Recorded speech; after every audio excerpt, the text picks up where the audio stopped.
할렐루야. 5월 월삭 새벽 예배에 나오신 우리 모든 성도님들에게 주님의 크신 은혜와 평강이 가득 넘치시기를 주님의 이름으로 축원드립니다. 5월은 가정의 달입니다. 그래서 오늘 5월 월삭 새벽 예배 주제를 뭘로 잡을까 기도하다가 우리 가정, 누구나 가정이 행복해지기를 소망해요. 어떤 누구가 가정이 불행해지기를 원하겠습니까? 우리의 모든 가정이 행복해지려면 눈에 보이는 세상의 것들로는 채워서는 그때 그뿐입니다. 잠깐 화려한 꽃처럼 피었다 져버리는 게 바로 눈에 보이는 세상 것들이죠. 그러나 많은 사람들이 이런 가정의 행복을 세상 것으로 채우려고 하는 사람들이 많아요. 우리는 정답을 알고 있죠. 우리의 가정이 가장 행복해지려면 그 가정에 예수님이 계셔야 됩니다.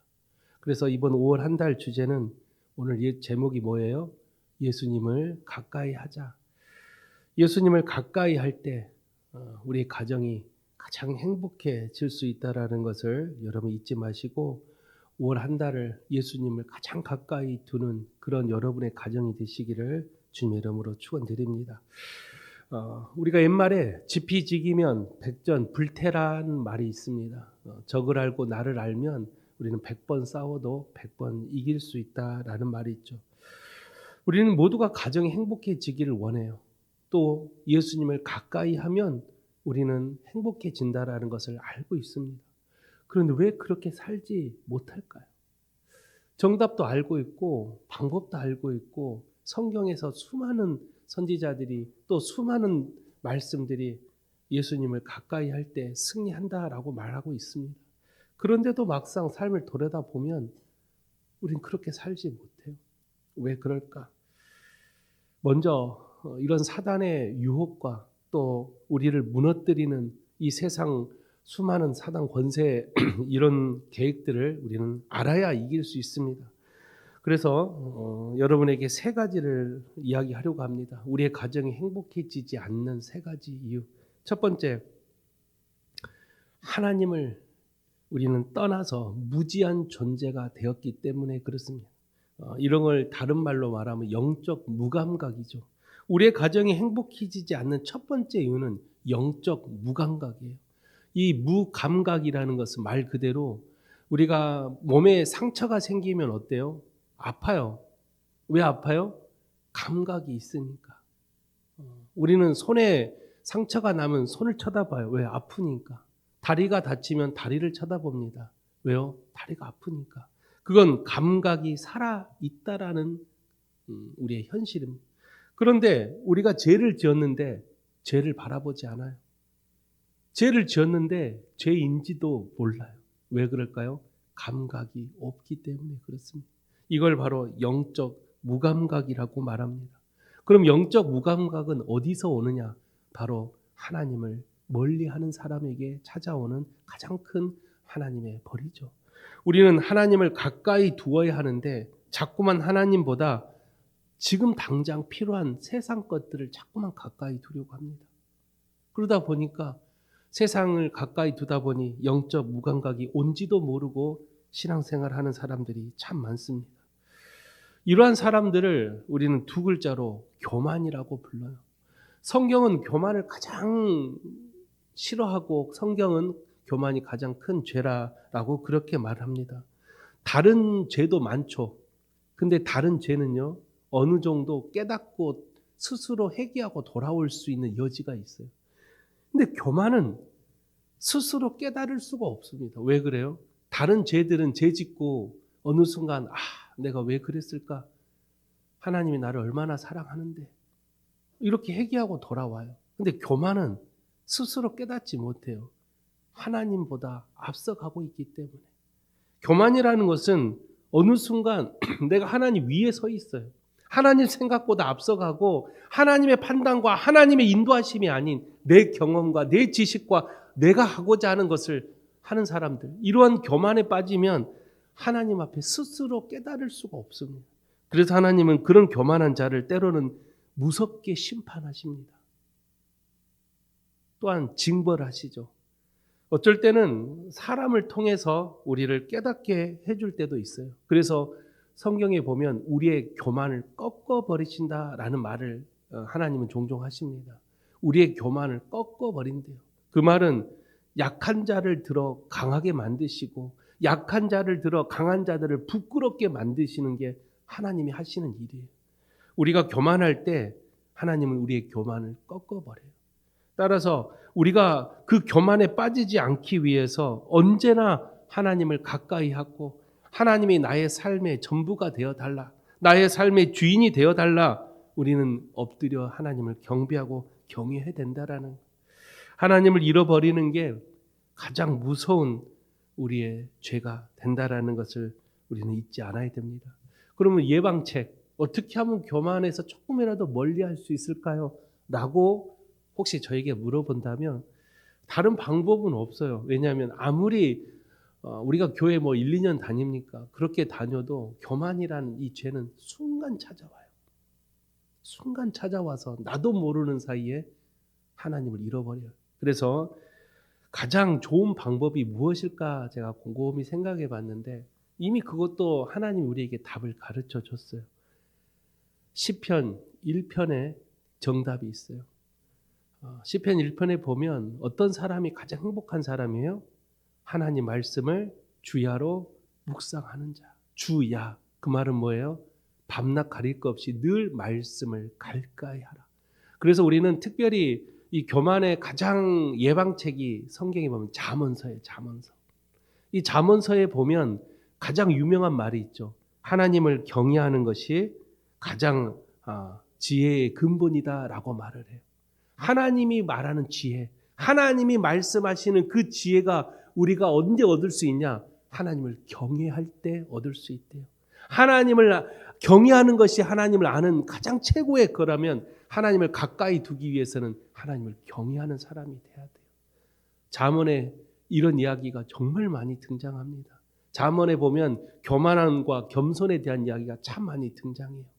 그래서 우리는 이 잠언서를 우리가 늘 묵상하고 우리가 교만하지 않도록 하나님 앞에 더 엎드리고 경외할 수 있는 그런 여러분들이 되시기를 주님 여러분을 축원드립니다. 그래서 우리의 가정, 이 5월 한 달 우리의 가정이 하나님께 축복받고 사랑받으려면 우리 가정에 예수님을 가까이 둬야 돼요. 예수님은 곧 하나님의 말씀을 말합니다.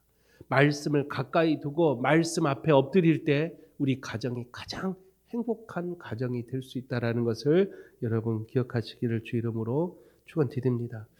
두 번째로 우리가 하나님을 떠나 사는 사람들은 어떠한 모습으로 변해지냐면 26절에 보니까 이 때문에 하나님께서 그들을 부끄러운 욕심에 내버려 두셨다라고 말을 해요. 하나님을 떠나 사는 사람에게 있어서 가장 무서운 두 번째는 하나님께 버림받은 존재가 된다라는. 첫 번째는 영적 무감각의 죄라면 두 번째는 하나님께 버림받은 존재가 돼요. 저는 말씀을 준비하면서 가장 큰 징벌이 무엇일까? 하나님께 받는 징벌 중에 가장 고통스럽고 무서운 징벌, 차라리 고난을 주십시오.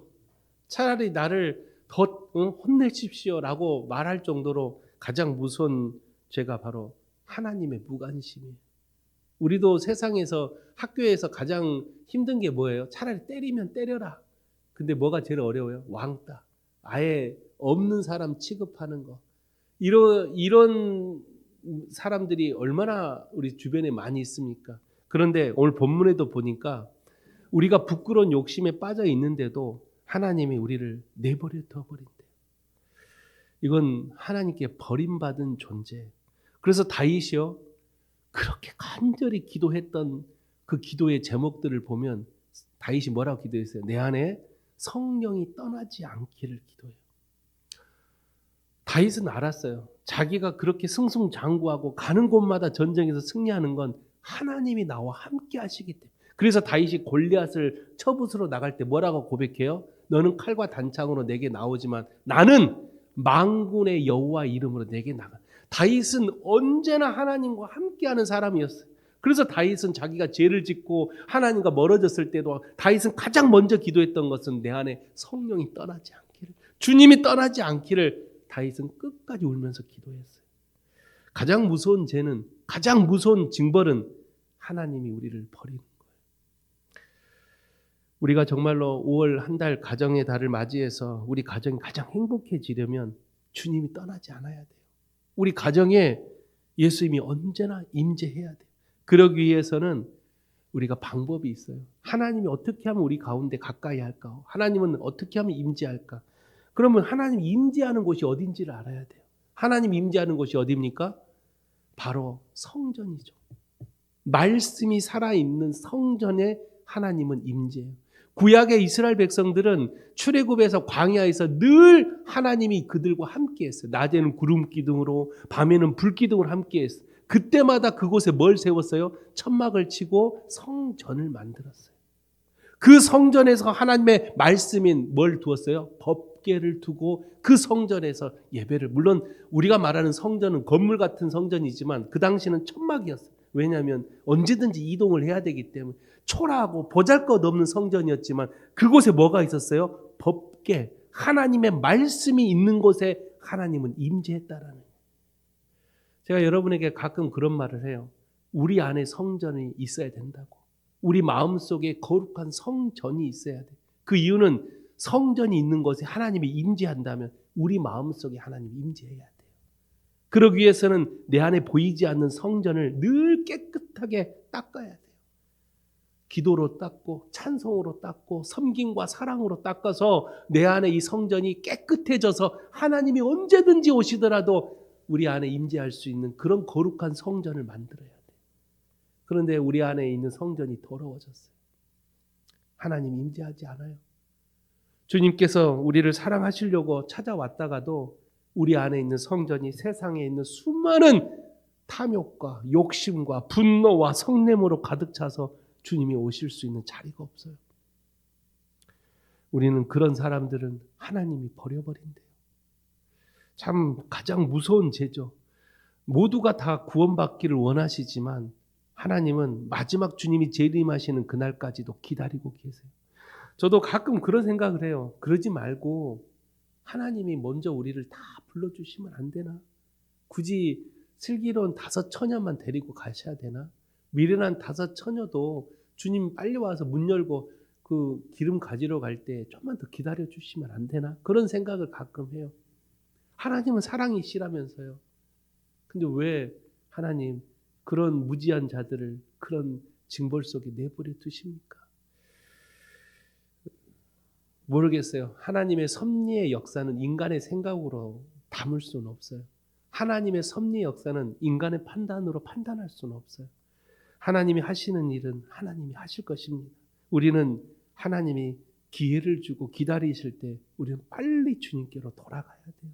우리가 할 수 있는 건 그거예요. 하나님의 판단을 우리가 이렇다 저렇다 할 수 있는 그런 존재가 아니에요. 우리는 하나님이 기회를 주시고 기다리실 때 우리는 그곳을 향해 달려나가는 게 우리가 해야 될 역할입니다. 그래야 하나님께 마지막 추수 때 우리는 버림받지 않는 거예요.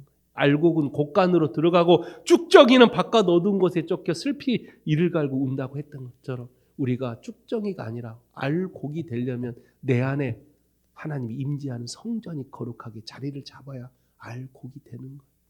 여러분 그 농사 해보신 분 알겠지만 벼 이삭을 나중에 이렇게 키를 탁 틀면 뭐만 날아가요?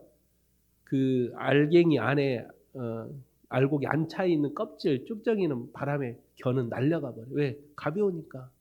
신앙의 우리의 마음속에 성전이 없고 하나님이 없으면 우리는 언제든지 세상 유혹 바람에 날아가 버리는 거예요. 우리는 내 안에 주님을 모실 수 있는 성전, 그 거룩한 성전을 마음속에 품고 또 여러분의 가정에 거룩한 성전이 가정마다 다 있어서 하나님이 언제 오시더라도 그곳에 임재할 수 있는 하나님의 축복된 여러분과 여러분 가정이 되시기를 주님의 이름으로 축원드립니다. 마지막 3번째로 하나님을 떠난 사람들의 가장 큰 모습은 바로 죄된 사람으로 변해버려요. 죄악된 사람으로 변해버린다. 오늘 본문에도 보면 27절에 보세요. 그와 같이 남자들도 순리대로 여자 쓰기를 버리고 서로 향하여 음욕이 부릴 듯하며 남자가 남자와 더불어 부끄러운 일을 행하여 그들의 그릇됨에 상당한 보응을 그들 자신이 받았느니라. 28절 또한 그들이 마음이 하나님을 두기를 싫어하매라고 말해. 결국 하나님을 떠난 사람들의 삶이 완전히 죄악된 모습으로 변해버려요. 우리는요 원래 가장 하나님이 우리를 창조하시고 나서 보시기에 심히 좋았다라고 말할 정도로 우리는 완전히 행복한 사람들이었어요. 우리는 언제나 주님과 함께 주님을 가까이 두고 에덴 동산에서 하나님과 늘 가까이 하며 행복한 삶을 살았던 사람들이 바로 우리들이었어요. 그런데 그 하나님의 가까움이 언제 깨져요? 죄라는 것이 딱 들어와 하나님과 우리의 사이를 가로막아 버렸다는 거예요. 그 죄가 우리는 회개하고 주님께 돌아가야 되는데 그렇지 않고 그 죄에 빠져서 하나님을 잃어버린 사람들에게는 오늘 본문에 나온 것처럼 우리가 점점 죄악된 사람으로 변해버려요. 음행과 불법과 수많은 세상적인 것들로 가득 차서 결국은 하나님의 보시기에 아름다운 사람이 아닌 완전히 죄악된 모습으로 변해버린다라는 거예요. 특히 오늘 본문에 보면 여러 가지 죄 중에 가장 심각한 죄인 동성연애에 대한 죄가 나와요. 이 말씀을 제가 준비할 때 솔직히 조금 우려가 있어요. 우리 교단은 이 동성연애를 되게 우호적으로 말을 합니다. 그래서 참 안타까워요. 요즘은 교회 안에서도 이 동성연애를 죄라고 말을 잘 못한다고 말을 해요. 다른 교회에서는. 근데 저 김영준 목사는 저는 동성연애는 죄라고 봅니다. 이거는 명백한 죄입니다. 제가 말하는 죄가 아니라 성경이 말하는 죄예요. 제가 미국에서도 공부할 때 미국은 이 동성연애를 법적으로 합법화 시켜버렸어요. 그러다 보니까 학교에서 우리가 애들이 그때 초등학교를 다니고 있었는데 학교에서 공문이 내려왔어요. 내년부터 화장실을 남녀 공동으로 쓰겠다. 앞으로 그렇게 추진하겠다라는 거예요. 말 그대로 남자가 소변을 보면 여자가 뒤에서 앉아서 소변을 보는 거예요. 남자 여자를 나누지 않고 차별을 없애고 하나의 화장실로 만들겠다. 그렇게 공문이 내려. 그게 이제 동성연애만 합법화됐지만 미국의 이 작은 한마디로 소수 성애자들 LGBT라고 해요. 그거를 뭐 레즈비언, 게이 이런 양성애 이런 소수 이제 동성하는 사람들이 결국은 자기들도 다 합법화 시키기를 원해요. 그게 그 사단의 계략이고 유혹인데 그걸 모르고 미국은 그거를 합법화 시키니까 교회에서 목사님들이 설교하다가 동성연애가 죄라고 하니까 실제로 캘리포니아 주에서 목사님이 설교하다가 동성연애를 죄라고 했다가 감옥에 끌려가는 사건이 실제로 일어나요. 그래서 목사들이 모여서 성명서를 걸고 그 목사님을 석방시키라고 난리가 났죠. 그래서 그때 당시 대통령이 오바마였는데 오바마 대통령이 미국은 자유민주 국가이기 때문에 각 주마다 각자의 법으로 해라. 그래서 텍사스 주만이 유일하게 목사님이 강단에서 동성연애를 죄라고 해도 불법이 아닌 걸로 거기는 법을 바꿔요.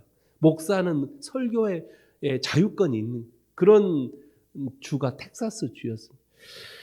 참 심각합니다. 우리나라도 이제 버젓이 퀴어 축제가 하나의 문화로 자리 잡고 있고 동성연애가 특히 젊은 친구들 제가 전에 있던 교회에서 청년회 담당을 할 때 제가 동성연애를 죄라고 한번 설교를 했어요. 끝나고 청년 한 서너 명이 찾아왔어요. 그게 왜 죄냐고. 그게 병이지. 그 사람은 처음부터 무슨 동성연애를 하려고 했냐고. 갖고 있는 병인데 왜 그 사람을 죄인 취급하냐. 그래서 제가 그들을 앉혀놓고 이렇게 이야기했어요. 제가 언제 그 사람을 죄인 취급했습니까? 동성연애가 죄지 사람이 죄인이라고 말하지 않습니다. 우리는 죄는 미워하되 사람은 미워하지 말아야 됩니다. 동성연애를 하는 사람은 죄라는 것을 알려주고 그 사람을 위해서 기도하는 것이지 동성연애 하는 사람이 교회를 찾아왔어요. 미국은 동성연애를 찾아와서 목사한테 결혼 주례를 해달라고 그래요. 어떤 사람은 동성연애자가 교회 찾아오면 내쫓습니다. 근데 그건 올바른 방법이 아니에요. 그 사람도 그 죄를 우리 동성연애가 죄여서 쫓아낸다? 그럼 교회에서 예배 드릴 사람 아무도 없어요. 왜? 교회 안에 죄인이 없을 것 같아요? 동성연애만 죄입니까? 그거 말고 우리는 얼마나 많은 죄를 짓고 주일날 교회에 찾아옵니까? 정말로 죄인을 교회에서 쫓아버린다면 교회에 남아있을 사람 단 한 사람 아니 목사도 교회에 남아있을 사람 없어요. 우리는 죄인이 모이는 곳이 교회입니다. 그 죄된 모습을 가지고 교회와 내 안에 있는 죄를 회개하고 하나님께서 기뻐하시는 사람으로 변해가는 것이 교회예요. 동성연애든 LGBT든 소수 누구든지 찾아올 수 있는 것이에요. 그 사람에게 진정한 하나님의 사람으로 변해갈 수 있게끔 섬겨주고 사랑해주고 품어주고 기도해줄 수 있는 게 바로 우리 그리스도인이 돼야 된다라는 거예요. 우리는 차별해서는 안 돼요. 사람을 차별하는 건 죄입니다. 우리는 그래서 예수님께서 유대인들에게 이방인들을 계취급할 때, 야, 너희들 왜 이방인들을 계취급해? 유대인이나 헬라인이나 자유인이나 모두에게 하나님의 구원은 동일하게 임하는 거야. 왜 유대인 너희들만 하나님의 백성이라 생각해? 그게 예수님께서 오셔서 가르쳐 줬던 거예요. 바울 사도는 평생을 이방인들을 위해 전도했던 사람. 차별해서는 안 돼요. 차별은 죄입니다. 동성연애자가 교회를 찾아와도 그를 쫓아내는 게 아니라 품고 기도로 그 마음속에 진정한 하나님의 사랑이 심어질 때까지 더 섬겨주는 거예요. 우리는 판단은 하나님께 두는 거예요. 할렐루야. 하나님께 둬야 돼. 우리는 하나님의 말씀대로 행하고 기도하는 것이지 어떤 사람을 판단하고 지적하고 그 사람의 문제를 드러내는 것 우리가 하는 일이 아니에요. 하나님께서 알아서 판단하실 것입니다. 우리는 더 섬기고 더 낮고 낮은 모습으로 우리는 더 겸손하게 나아가야 됩니다. 그렇지 않고 하나님을 떠나 사는 사람들은 오늘 본문처럼 그런 죄악된 모습으로 어느 순간 변해버린다라는 거예요. 사랑하는 성도 여러분, 하나님을 떠나 살아갈 때 우리는 어느 순간 불행하고 비참한 존재가 되어집니다. 우리 5월 한 달이 가정의 달로 우리 가정이 가장 행복해지려면 하나님이 떠나지 않아야 돼요. 우리 가정 안에 하나님 임재해야 됩니다. 그러기 위해서는 오늘 3가지 여러분 잘 기억하셔서 그렇게 하지 않기를 소망합니다. 하나님을 떠나 사는 사람들은 우리 안에 있는 수많은 사단의 유혹과 그런 사단의 계략에 빠지지 않게 하셔서 영적 무감각이 빨리 사라지기를 여러분 기도하십시오. 감각이 있어야 돼요. 자그마한 죄에도 아차 내가 죄 지었구나라는 감각이 살아있어야 돼요. 또 하나는 뭐예요? 하나님을 떠나 사는 사람은 교만이 찾아와요.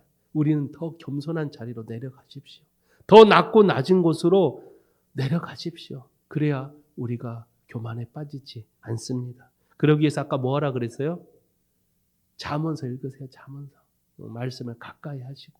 그리고 마지막 3번째로 하나님을 떠난 사람은 죄악된 모습으로 변해지기 때문에 우리 안에 있는 이 죄가 빨리 회개하고 하나님께 돌아올 수 있도록 우리의 생각과 우리의 판단, 우리가 누군가를 지적하는 걸 빨리 내려놓으십시오.